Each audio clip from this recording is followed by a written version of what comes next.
What's up, dudes? Welcome back to another episode of Rhomas Men's Team. Pretty simple. We are a group of guys helping each other make progress towards each other's goals. If you're new to the channel, awesome and welcome. If you want to help support the channel and join our pro team, head over to rhomasteam.com/pro, where you can contribute to us on a donation basis. We also give you access to exclusive content, mastermind groups, etc., etc. So anyway, hope you enjoy this episode, and we'll see you on the team.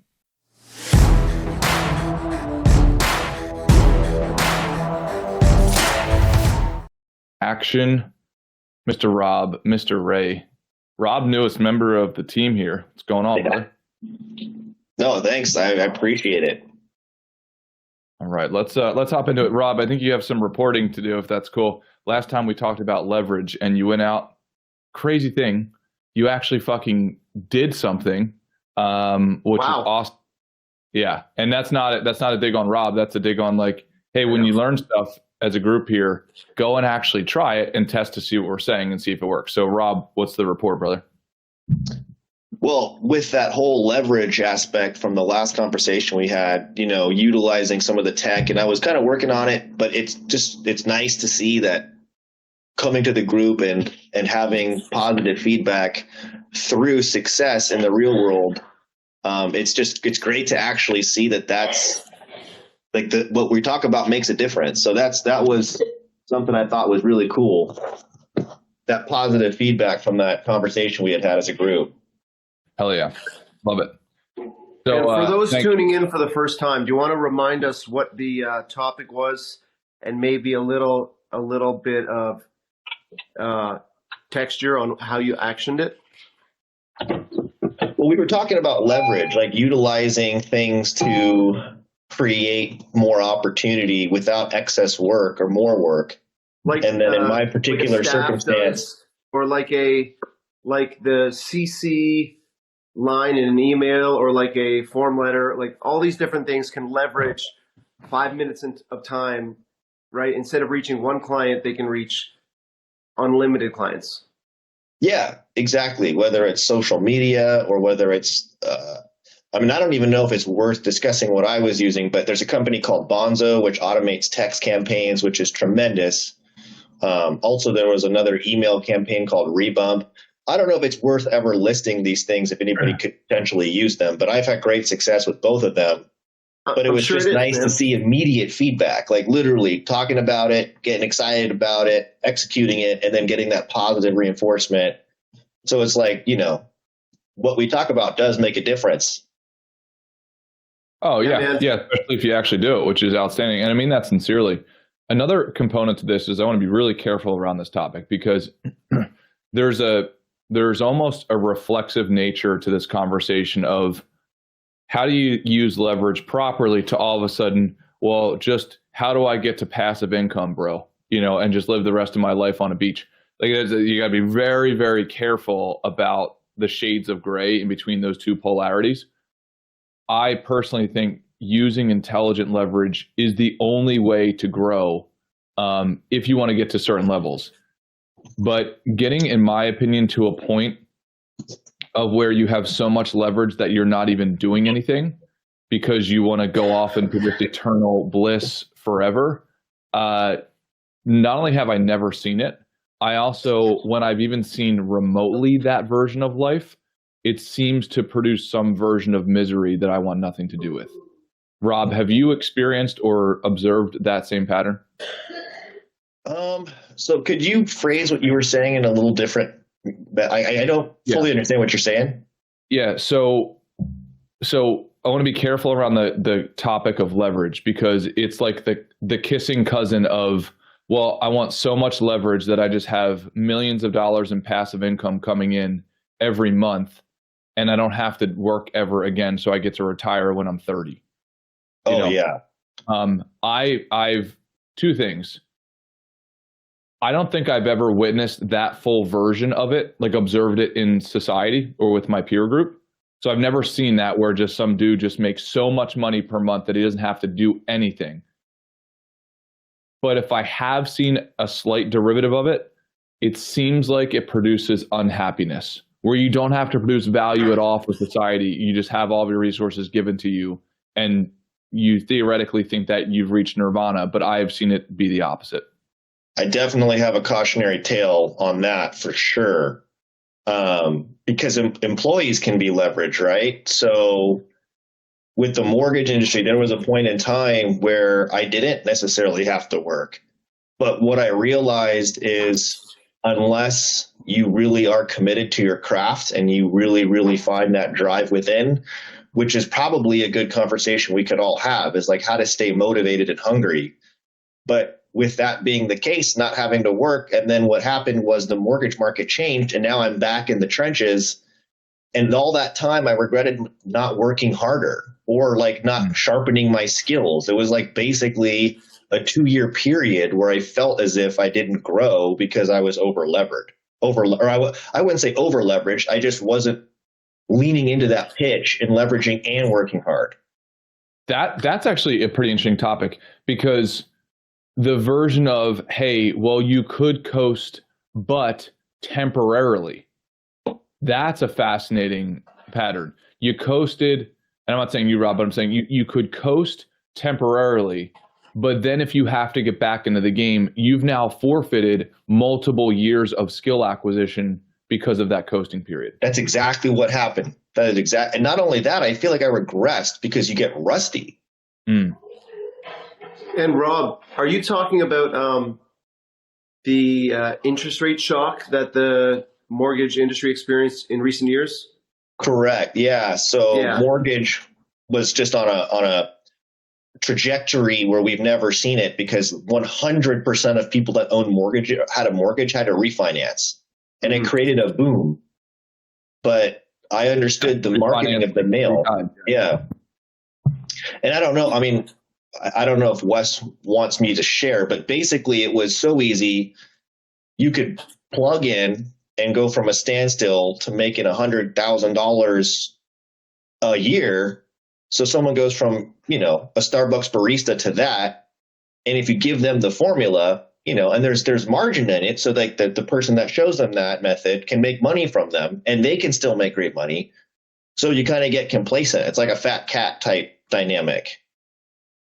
Yeah, and I think complacency is the key word, because we definitely, I'm not in the mortgage industry, and my wife and I are not both in the mortgage industry. But the interest rate shock that we experienced when our monthly payments went up created a huge disruption in our home, in our stress levels. The same thing with all our friends, the same thing with a lot of my vendors. And so even though I'm not in the mortgage industry, I also was complacent in my own way during the era of cheap money, or whatever you want to call it, where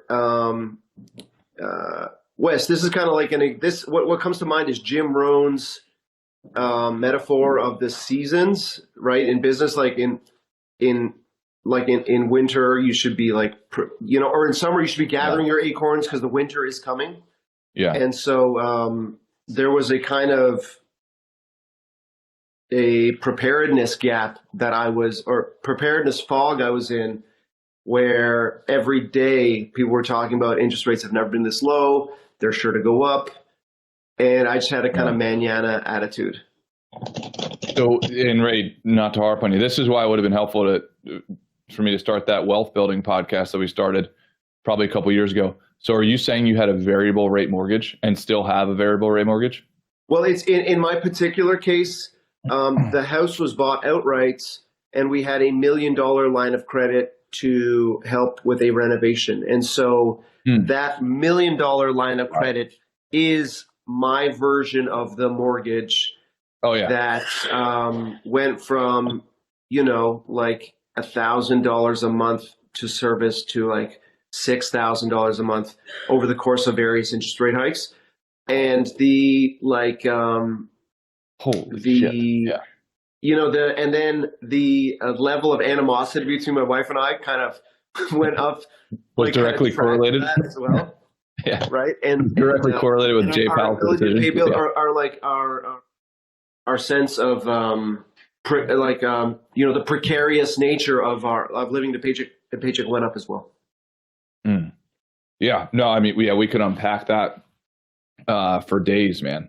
Yeah, but dude, I think the key issue that links Rob's situation to my situation is like the not being prepared for the shock, or not being in a position to really be a winner, because there's winners and losers when these changes occur, right? Or at least there's people, and if there's not winners, then there are people who are armored against those kind of changes. Yeah, no, absolutely. Yeah, so getting back to the core topic of leverage, and be careful of Rob's cautionary story of like, hey, you might think that it's absolute euphoria to have the biggest lever on earth where you've got to do the minimal, if not zero, but you are forfeiting something in the meantime, which gets us back to the topic that we often repeat here, which is like, be committed to creating value forever and always. There is no pause button on that. There's no stop button on that. Phil, let me throw the mic over to you. What are your thoughts, pal?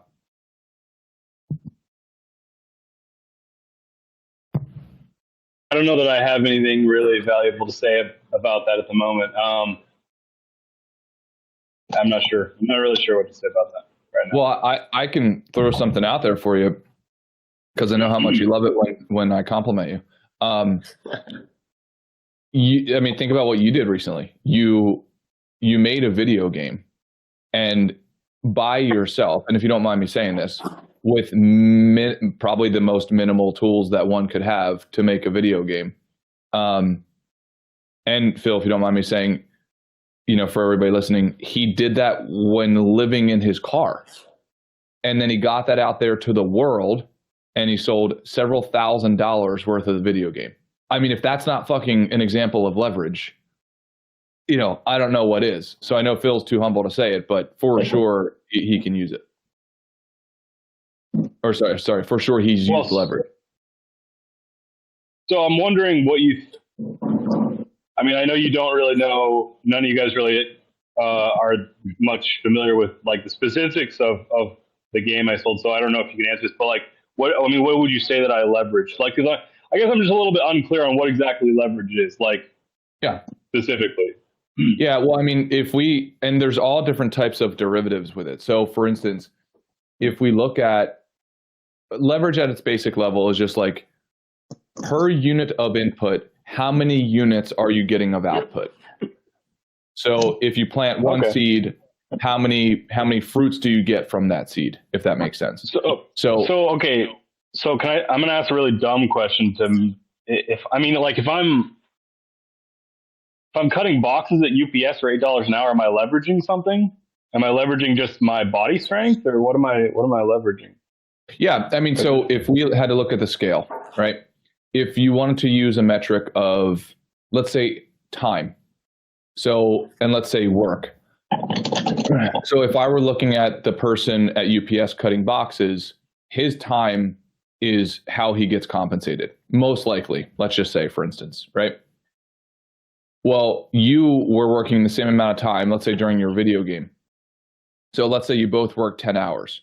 Well, somehow you were able to make $4,000 in the same 10 hours that he was only able to make $400, just as a rough example. Or if you want to stick with the UPS example, imagine that guy's cutting boxes, and he's just using whatever, an X-Acto knife to cut boxes. Well, now instead of, let's say he's cutting flat boxes, right? Let's say he puts another box under the box, right? They're collapsed boxes. Okay. So now for every strike that he makes, he's now cutting 2 boxes for the same unit of strike. Does that make sense? Okay, yeah, that makes sense. I guess what I leveraged is, I had an extremely small follower count. For most people that make any money on a game, I probably had way less followers than them, so I have way less reach, for my marketing by default, and also have not really any good marketing skills. So I guess you could say I leveraged. I'm not sure which thing I leveraged. I made a somewhat original game, I guess. I think is really the only reason it sold as much as it did. I'm not really sure. Well, no, I can tell you right now. So, for instance, the internet is to human beings' productivity what the car was to human beings commuting. Right? It's so profound that we take it for granted now. And the internet is 1,000x of that. And we've got really big news today. Mr. Corey is here with us. We've been trying to get him on. We're going to embarrass him. Here's an example. So Corey's a very close, both Rob and Corey are very close friends of mine. Corey has an amazing story. And Corey, let me know if I get editing this wrong. If we're talking about a story of leverage here, Corey comes out of college with not a computer science degree.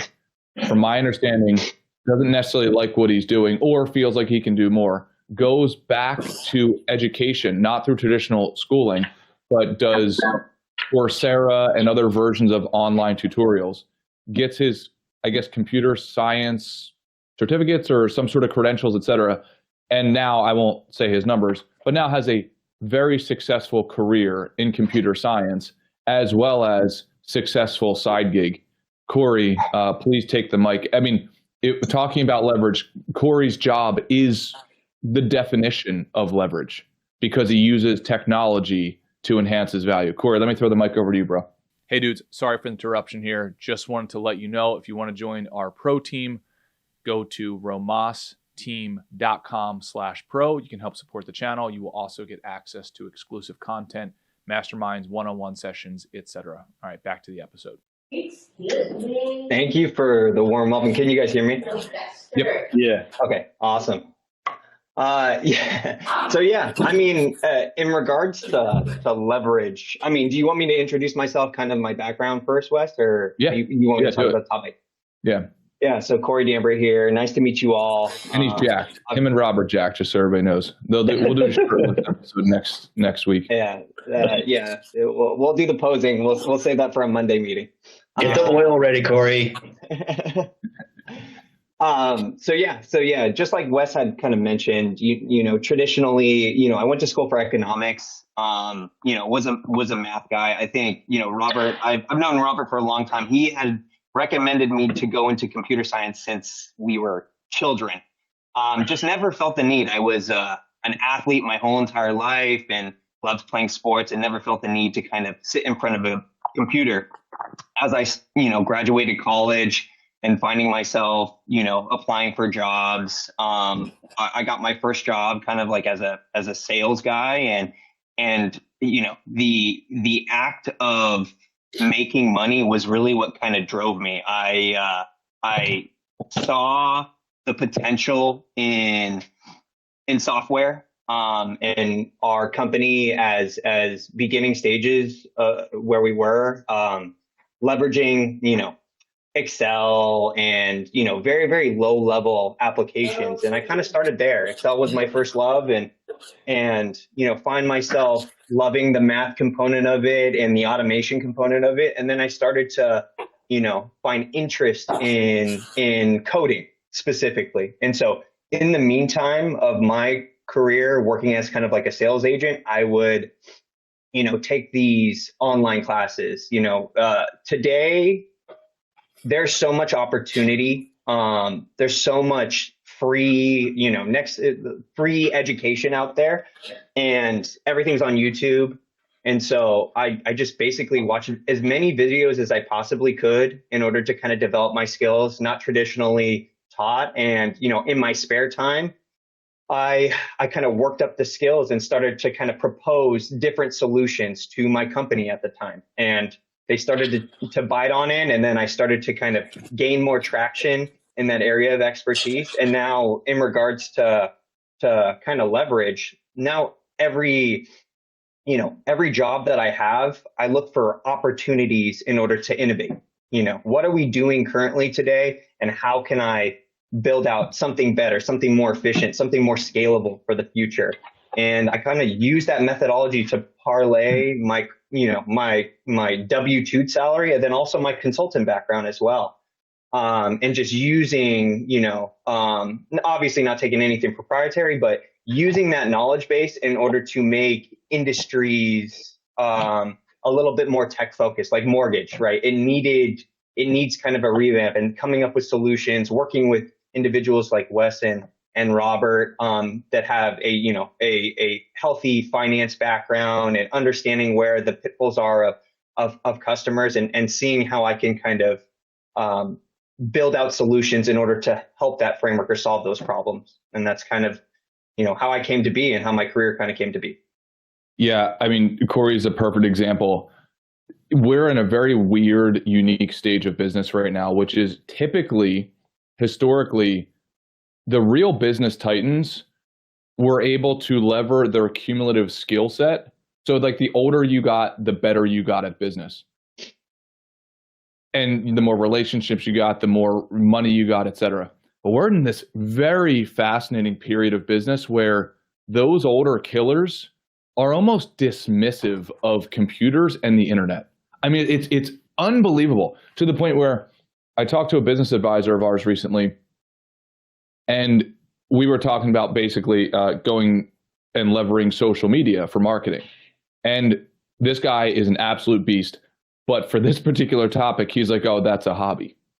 And it's like that is literally, and I've talked to several people who are at that level, and I'm talking an extremely high level of success. And they think that the internet's still, cat videos and whatever, it is unbelievable how much people are sleeping on that at the highest rung of the ladder. Ray, what's up, brother? I'm just thinking, Wes, I want to put something to you. Given what Rob and Corey just said, they're like, I think their journey has like much bigger applications than just tech or computer science or mortgages, right? Like, what comes to mind for me, Wes, is like combining their journey with your advocacy for using the internet as a lever. What I'm thinking of is like, no matter what your industry is, you can look at what are the pain points that your clients experience, right? Whether it's like, can't get a hold of my broker when they want to, or, too baffled by all of the mortgage paperwork, or like, for me, like, an expensive piece of art seems snobby. And I'm thinking like, what comes to mind for you, Wes, when we think of like industry agnostic ways in which any entrepreneur can use the internet as leverage to identify and solve for pain points of their clients? I could probably tell you the first thing that comes to mind is, how do you do it faster? Right? Like, Corey, what are your thoughts on that? I mean, you look at any industry and it's like, how can I cut the time in half or more than that? It's really what it comes down to is friction, right? Obviously what you need to understand first and foremost is your industry, your vertical, right? Understand, is it the problem of getting customers in the door? Is it a problem keeping customers? You find where that friction is, and then you try to alleviate that. And sometimes that can be customer journey, multiple touches, right? I know, like, I'll give you one example just in terms of finance, mortgage, right?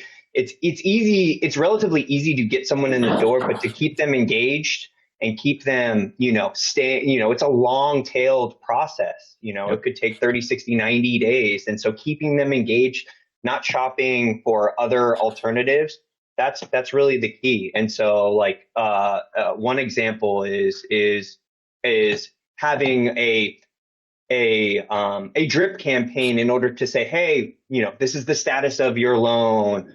How's everything going? Do you have any questions? When it comes to paperwork, right? There are so many opportunities and tools, especially in the technology age, where generative AI is being used to have a chat bot in order to help your customer base just understand general terminology or documents, or answer any kind of questions that really kind of take you out of that process. Because I mean, at the end of the day, Ray, like you're one individual. You can't answer everybody's questions at all time. And so how do you supplement that based upon your customer process in order to kind of alleviate that pressure? Robert, I saw that you raised your hand. Yeah. Well, I'm just going to say, like, just to from put the you guys, outside oh, sorry, go ahead, Wes. Sorry, yeah, I just want to gear everybody up. What I'm hoping for is a classic Corey and Robert argument. I'm going to try my best. Don't you dare. A cage match. Don't you dare. Yeah. Hey, friction creates fire, Wes. That's all I'm gonna say. Preach. Yeah.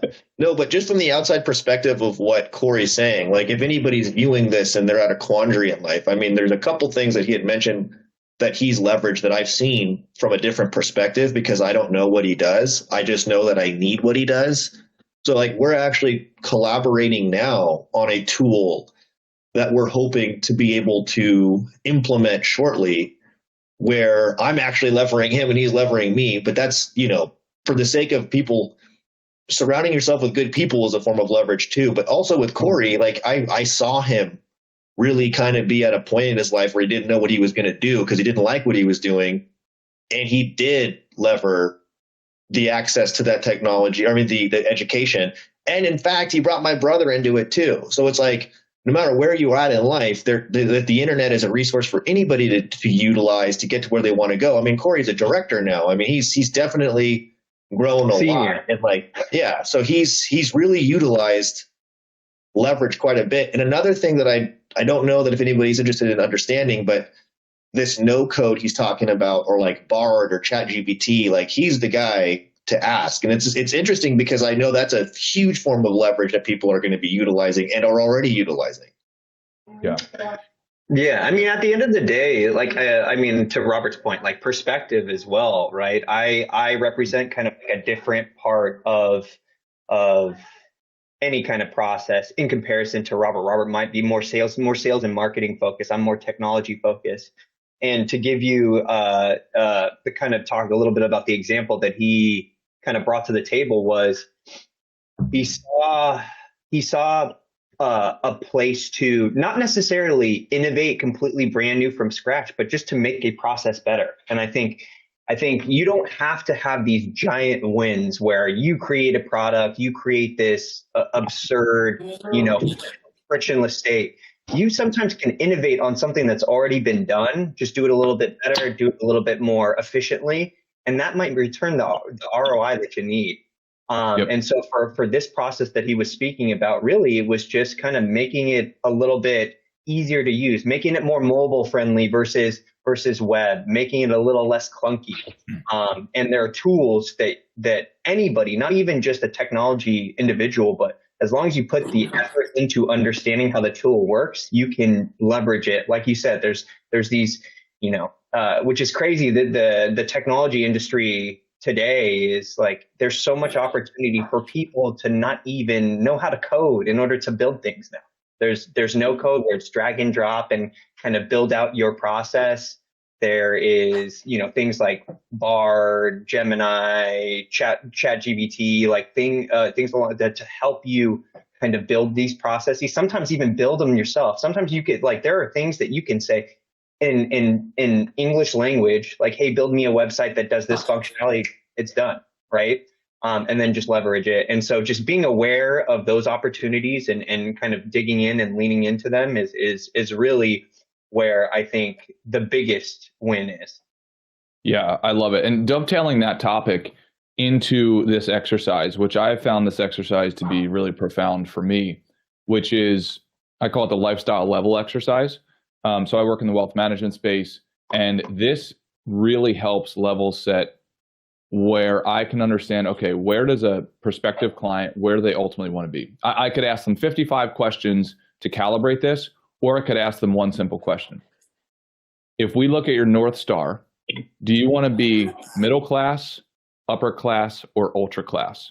And I ask them to really think about that. And don't just say ultra class because it sounds good to your peers, right? Where do you want to be? And you kind of know when I say those, like there's an intuition that what each level of class might mean for you. So let me go round robin here. If you guys can quickly think on that, because I think this is so profound of an exercise. I do this probably a couple times a year. And I just shot Corey a text message probably a few weeks ago at this point saying, hey, remember you told me you want to be this class. Are you right now congruent with that? Because that's the second part of the exercise is picking the class that you ultimately want to end up in. And are you planting the right seeds to get there? So if you one day want to be sitting under a big oak tree, if you're planting sunflower seeds, then you're just doing it incorrectly, right? So the goal is not to select the right class because there is no right or wrong answer. It's where do you want to land? The goal is to make your seeds be congruent with what you're saying you want it to be. Ray, throwing the ball to you, brother. Well, Wes, I think I naturally checked off the ultra high class box, and then I thought, because we've been having these conversations weekly and daily for 3 years, I then thought, this is a trap. Wes is going to say, let me tell you what the average day or inbox or voicemails for a billionaire look like, right? Let me give you an idea of how many "can I have some money, please" requests he gets. So I scratched the ultra high class and I ticked off high class because I know that there's an opportunity cost for everything, right? Like I'm in a $6 million house right now, $8 million maybe. Do I love this house? Obviously. We talked about interest rates earlier. Do I want to scrounge and like have my hair fall out every month in order to be able to walk in and out of this house? I'm not sure. Right? So would I settle for right? So like, and then with middle class, there are trade-offs there too, right? Where you are, there are lower expectations, lower,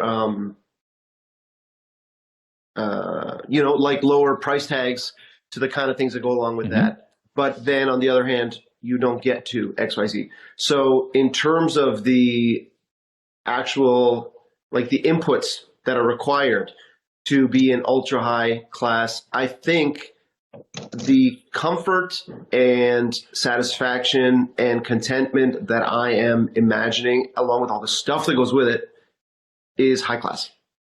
I'm a high class kind of bitch. Yeah. So you sit on upper, not ultra. Right. Not ultra. Yep, got it. Yeah. Fair. I love it. That's one of the reasons for this exercise is calibrating on what you really want. Rob, let me throw the mic to you. What's your vote for yourself? Yeah, similarly, what was that? Oh yeah, sorry about the cat. I think similarly to Ray, that's kind of where I'd like to be too, but I do struggle with the like live to work versus work to live mentality. So that's why I know the ultra high class for me is out of the question, because I don't think people truly understand what it takes to get there. Like you have to be so committed to your craft and you have to just be working, especially in the beginning, an insane amount of hours. And it's to the point to where it could affect potentially family life or social life. Health. But I do think that exercise has helped me quite a bit. Wes, we've had that conversation too. I think that's like a great conversation to have. I've even used it, or I've levered it to help other people that I work with or people that are in my life. My brother, for instance, like, what are you doing to get to where you want to go? And I think that for a lot of people, like, for instance, I give Corey a lot of credit. He has his main hustle, but he wants more. So now he has a side hustle. And I think that that's a lesson everybody should learn. And there's no reason not to. I mean, look at what Corey's done with his own learning, and my brother's done with their own learning. And now that there's a legitimate industry outside of what they do. So this little pet project I have with Corey is exciting because even though it might not yield a massive amount of money, it's just that is one of those things where I can reply to Wes like, hey, what are you doing to get to where you want to go? It's like, okay, well, I have this new pet project. Corey and I are brainstorming on it. We're going to try to create this, this software as a service. And hopefully that can generate passive income through subscription-based models. And like it gave us just another bullet in the chamber to get to where we both want to go with being high status. Yep. Love it. Phil, let me throw the mic over to you. What's your answer for yourself, brother? Somehow I'm a little bit unclear what the question is, but could you give it to me again really short? Yeah. Your goal, what class do you want to land in? Middle class, and it could be lower class too. Lower class, middle class, upper class, or ultra class. Well, just for anybody listening, I don't want to take that off the table, of saying, hey, because just so everybody knows, I grew up super poor. and everybody's happy as hell. Yeah, they get to they get to do their thing. They get to go to work for a handful of hours, come home, and life is very predictable that way. So there is nothing wrong with that. I just wanted a different version of life. So Phil, does that help provide any clarity? Yeah, I mean, I guess I wonder what middle class means these days. Does it mean I get to own a house? Probably not, I guess, anymore. I don't know. Yeah, I would like to own a house. I don't know. I guess same as everyone else, upper middle class or whatever the next one up is. That something like that. I don't know. Yep. It's really, you're really making me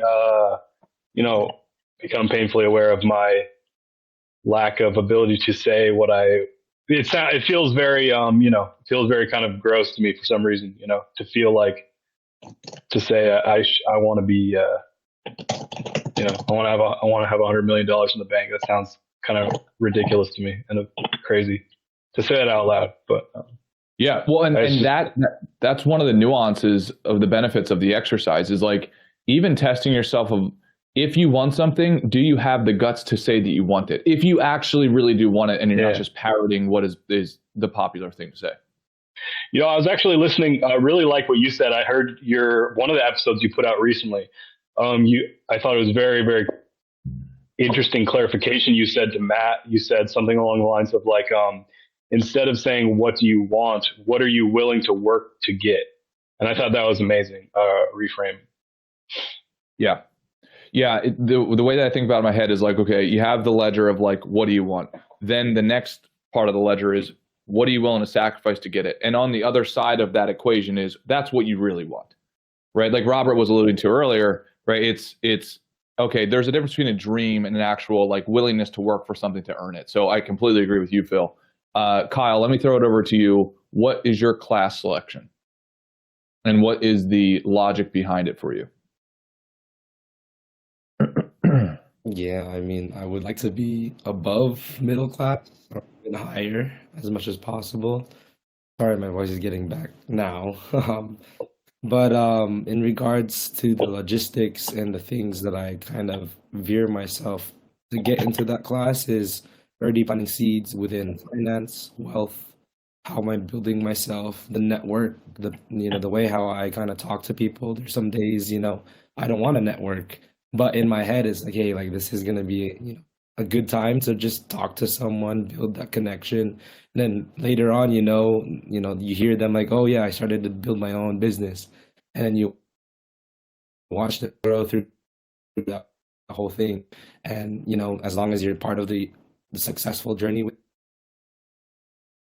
links and seeds in such manners in networking, finance, wealth building, I'm also skill building as well.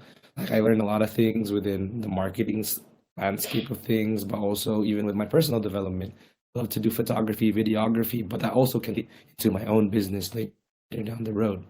So everything that I do and everything that I kind of veer myself to, it's for future investment, such as like my PC that's built for, video editing, marketing, but also playing games with my friends, kind of thing in that sense.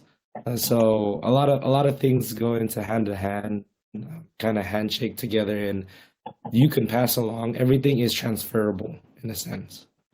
Yeah, love it. So what I'm hearing from you, Kyle, is upper class. Corey, let me throw the mic over to you. What's your answer for you and your family, brother?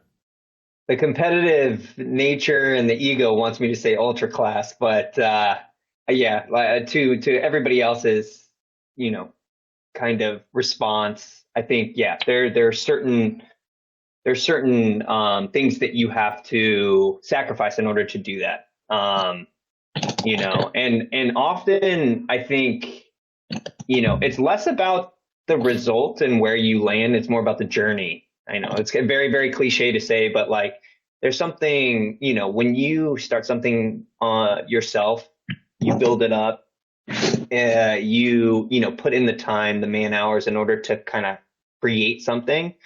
It gives you a sense of purpose. And I think that is what, aside from like the other things like family and friends and, social activities, et cetera.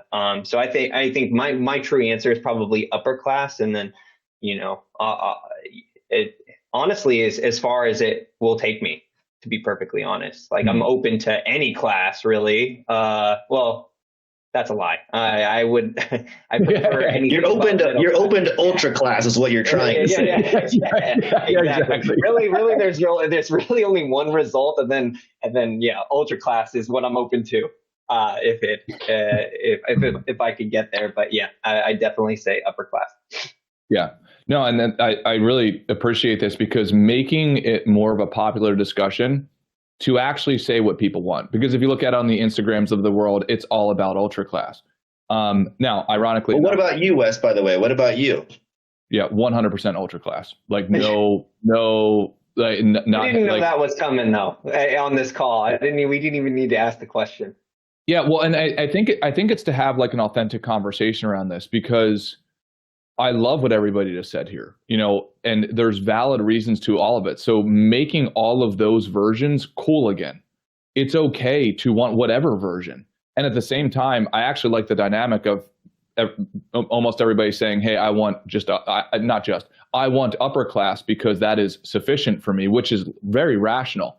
Making that the more popular discussion because that path, in my view, is way easier. It's a way better lifestyle. It's way more sustainable. Do you know what I mean? Like, I know everybody says out there in the world that they want ultra class, but it is not a fun, like, unless that's your DNA, you are not going to have a good time. It's like every basketball player saying, oh, I want to get to the NBA. It's like you have no idea how grueling, even when you're in the NBA, how grueling of a journey that is. Like I learned from some sort of video recently, it was like a rookie in the NBA. Not only did he have to play all the NBA games, which how much do they play, like minimum 86 games or something like that? It's crazy. Then they have to play in like other leagues, I think, like as like prep games and so on. So you're talking, and that doesn't count practices. And then you're traveling all the time. So I think it's really important to understand what that lifestyle actually looks like. For me, I know that I will be miserable going through the ultra class journey, but I will be more miserable regretting not going on that journey. So for me, it's just like, do I want to eat glass or do I want to eat gravel?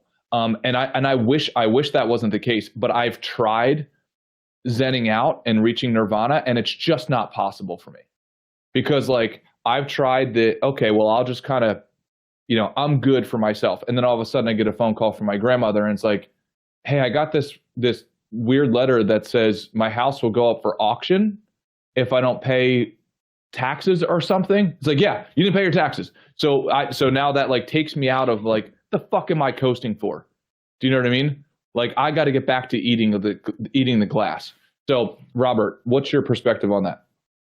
Well, I think that there's just some context that coming from you and what you're saying from the outside perspective, and I know Corey knows this because we've talked about it, but with the DNA aspect that Wes has, like you got to have that Kobe Mamba mentality DNA. I've called Wes at like 9:30 on a Friday and he's at Urban Place eating dinner, but still working. So it's not just talking the talk. You got to walk the walk. And I commend Wes because it's highly motivating, but he's doing the steps. So, I guess it's like we talked about, like, are you really willing to pay the price? And I think some people don't realize that price is steep. And it's got to be wired in your DNA. I've seen many people, or I should say I've seen it on several occasions, but it's very rare, of people who I knew were going to succeed because it wasn't an option not to. It's like literally who they are. Like Corey's got a lot of that too. Like Wes and Corey might be the most competitive people I know, but I'll bet on them any day of the week. Yeah, I think I appreciate that compliment. And at the same time, I'm serious when I say, for everybody listening, actually think through this exercise and come to a conclusion that is true for you, because there is no right or wrong exercise. Right or wrong answer. I think though the only time the answer could be wrong is if you know you're picking the wrong class because you're trying to please somebody else. And I think that's really important. Yeah, 100%. Ray, what are your thoughts, brother? I want to push back on the idea, or I want to interrogate the idea that you have to be born with that Mamba DNA in order to, ascend the ladder to ultra upper class and survive that grueling journey. Wes, because I don't think I have that Mamba DNA, or I haven't unlocked it yet. But you tell us everything is a practice, and is that are those two ideas incongruent with each other? The requirement for that DNA, but on the other hand, everything is a practice, which means everything can be cultivated if we practice it. Yeah. So I think the answer is probably, my perspective is the answer is probably in the middle somewhere. To Robert's point, I think the hardest thing is trying to, if you don't have an ember of motivation, it's very hard to practice your way into that. Like to manufacture desire, I'd imagine you probably could with some exercises. But I could tell you it's an extreme advantage. And I'm being super candid here. For me, it's just literally not an option. It's like I walk around every day with a fucking rock in my shoe, and I don't know how to get it out. Now, if somebody doesn't have that rock in their shoe, I guess they could kind of try to psychologically manufacture the pain. But for me, it's as visceral as having that. And I'm dead serious when I say that. So I guess right to your point, I could see, could you come up with tricks or triggers and so on, or to like perceive the rock in your shoe? I think you could, because I think if you could focus the spotlight, for me, my focus of spotlight every single day is probably 45% misery. And it can tip the scales into being the majority. But you waking up, to use your point, waking up in an $8 million house is going to be a little harder to like recognize the rock in your shoe. Now, could you do some exercises that say, okay, well, but this isn't going well in your life and this isn't going well in your life? Sure. But you might have to manually adjust that lens versus I don't have to adjust it. It's fucking fixed. And for those who have the ember of ambition, like I think of the cliche of the guy who works at GameStop who doesn't, who knows he wants a different kind of life, who goes home to his roommates and they're eating junk food and playing video games and smoking weed, and knows he wants a different kind of life. What does he do to blow on those embers? Because I've got those embers for sure, man. Mm-hmm. I'm not that GameStop guy, but what do you tell people who know they have an ember glowing down there? Yeah. Nine times out of 10, I could say, stop the fucking subsidies. Like subsidies allow for some sort of like security blanket. Now, whether that subsidy be credit cards or a false sense of security with friends, or relying on mommy and daddy, etc. Stop the subsidies, because in America and developed worlds, you can have infinite subsidies. And there's plenty of different types of derivatives, right? So if you have that ember, but it's being covered up by, I'll use one example. If you have an ember of motivation, but your mom and dad are paying for your bills, how the fuck are you supposed to be motivated to the maximum degree? Because you have a subsidy. At the end of the day, you still have a roof over your head. I would actually like to almost invert that a little bit. It's like, how about you start to subsidize other people? That's how you could multiply the motivation.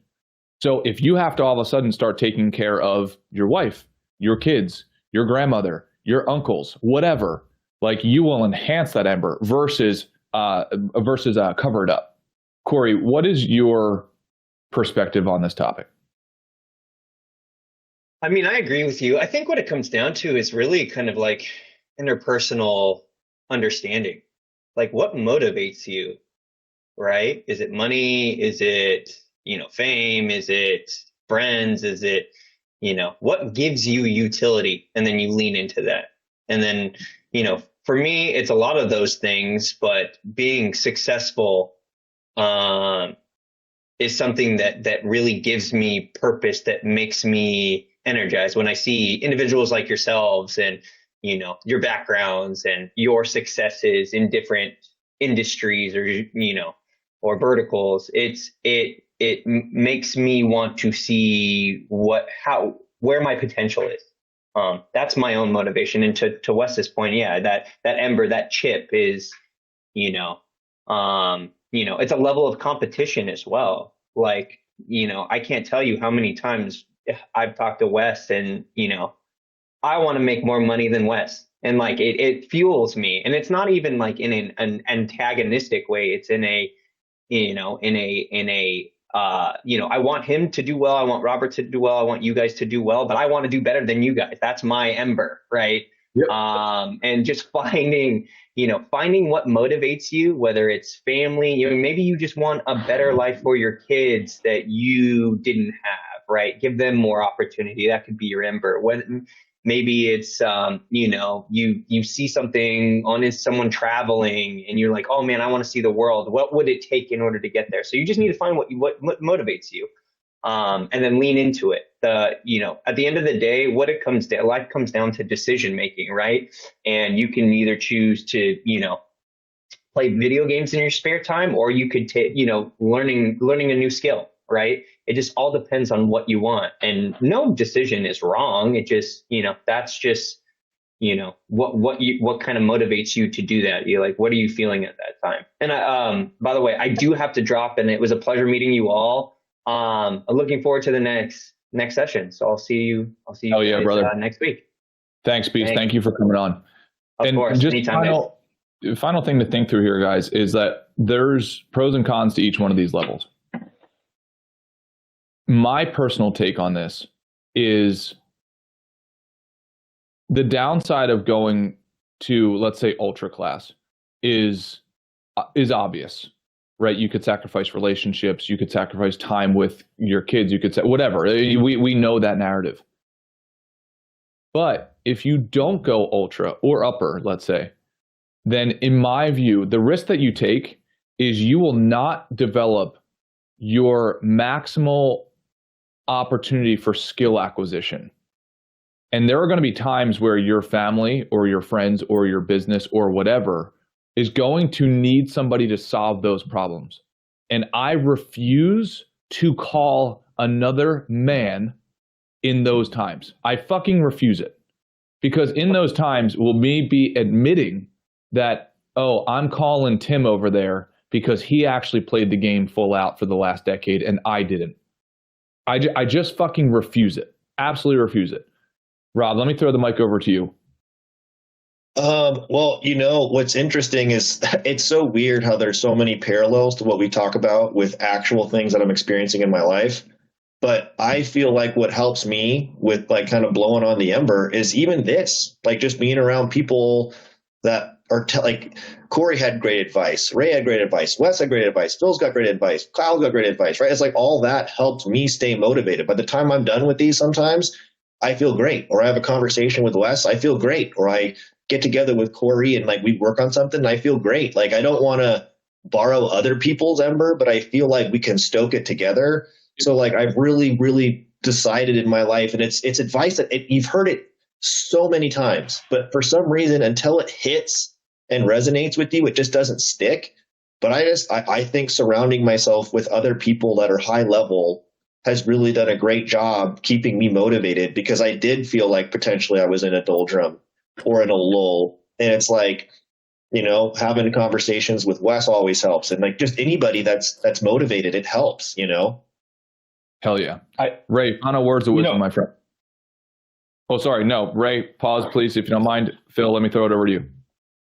I was just going to add a little earlier to like what Ray was saying. Like, I think, I'm still trying to figure this out for myself, Ray, because I really feel like I'm probably I'm an extremely ambitious person, and the only reason that doesn't manifest in reality all that often is because I'm holding myself back with a lot of different mechanisms like going on in my life, like I think my main problem right now is just fear in general, is like fear of taking on new challenges and fear of, many different things, fear of failure, fear of whatever, fear of the unknown. And I think, I just feel I've always felt really strongly that I don't really believe anyone is naturally unambitious. I don't really think that that's a thing, because that's just not the way humans are. Like when someone is like spent, working some terrible job that they hate and they go home and smoke weed and watch YouTube for 8 hours. Like, I just don't think that's really a thing that's like normal. That's not normal. That's maladaptive behavior. That's not healthy, normal human behavior. Like, I always think, like, people talk about what would happen if we have universal basic income. Like, if everyone got like $5,000 a month, like, I always think if you got $5,000 a month right now, and you have no obligation, whatever. Like you can live on whatever money they're giving you, and then what you do with that is you do nothing for years. Like, I think you have some serious emotional problems that you're not dealing with. Like, there's no way. Like, because the thing is, in my last job, I had so little. I was getting away with doing so little work that I really actually did almost nothing for months. Like, there were months where I did an hour or two of work in a month at my software job, and like, it's an excruciatingly miserable experience doing that. The only reason I was doing that is because I'm fucked up and I have problems, and I was drinking constantly and smoking weed constantly to desperately try to extinguish my like emotional drowning, basically. Like, it's not, maybe that's just me. Maybe there's people who can actually just do nothing and be happy, but I don't really believe I think people do that almost always because they're severely depressed or they have their problems they're not dealing with. Like, I always feel like ambition is the default state, and the only reason people aren't ambitious is because they're getting in their own way in various ways, and they're unable to solve the problems in the way. But exactly I'm trying to solve. Yeah. Yeah. What do you mean? And if I can tie that up, like, if I can go inside Wes's head, he could probably argue that we already live in America. We already live in a universal basic income system because so many of our needs are provided for. Are we getting a check each month? No, but like, we already live in a environment made comfortable, which UBI does. And so Wes would argue we don't need to put a hat on a hat. We already live in UBI. And like you said, Phil, we are called to do something, to work or do something meaningful or create value. And when we're not, we are miserable. And Phil and I know that. Everybody on this call knows that. I love that for those watching. So for those watching, we have 3 actionable items. Whether your ember of ambition is about to go out, or it's glowing, or it is like a nuclear fission rod like Wes's. Stop the subsidies. Understand yourself, which I think Phil and I are on that journey. And then join a team or a shared mission. You want to quit drinking? Join an AA home group. You want to deepen your relationship with God as you understand Him? Go to join a faith community. And you want to blow on that ember, you join a team like this. Wes, mic drop. Absolutely love it. Well, I think what you both are saying is really outstanding. And Phil, to your point, I love the idea of, hey, addition through subtraction. I agree with you, Phil. None of us humans would be here when, in fact, I believe 99% of species are now extinct if you look through history.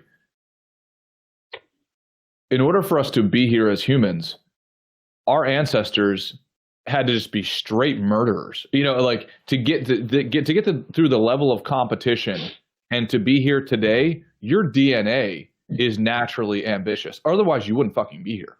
Like, that, in my opinion, is a mathematical fact. So I wonder what we have done is put fire blankets on top of the embers because of whatever reason, criticisms, rejection, or just wealthy, or we're just naturally wealthy in developed countries. So, or you're dulling your ember with weed or alcohol or video games or movies, entertainment, etc. But Phil, to your point, I wonder what would happen if we start removing those things. So rather trying to stoke the ember, how about you remove the things that are getting in the way of the ember's energy? Kyle, final words of wisdom, my friend. 2 things. 1, pick the right friend group, because you become basically the whole group as a whole. Yep. And then the second one is, set yourself up for success, regardless whether or not you're not in the mood for it or you feel like it's not going to be worth it. Small increments become the biggest mountain moving actionable items. Love it. Absolutely love it.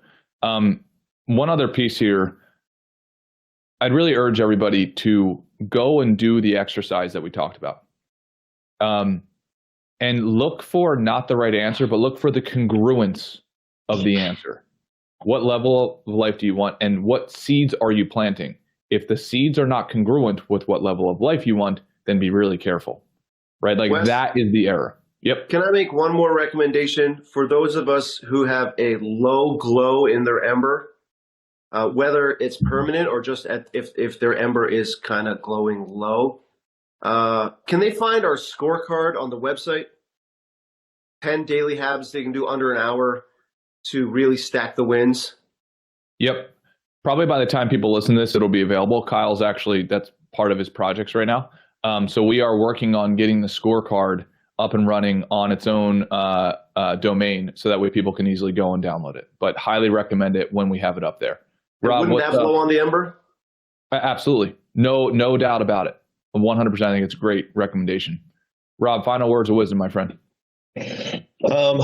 Honestly, I think that just surrounding yourself with great people is always going to do the best thing for you in your life, and having a sense of purpose. I mean, I think what Phil was saying is he lost a sense of purpose because he was coasting.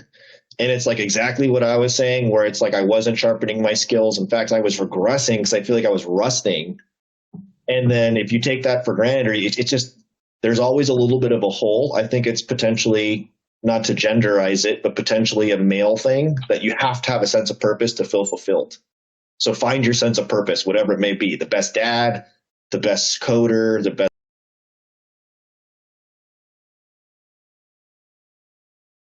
Put your best foot forward. You will. Well said, my friend. Okay, later.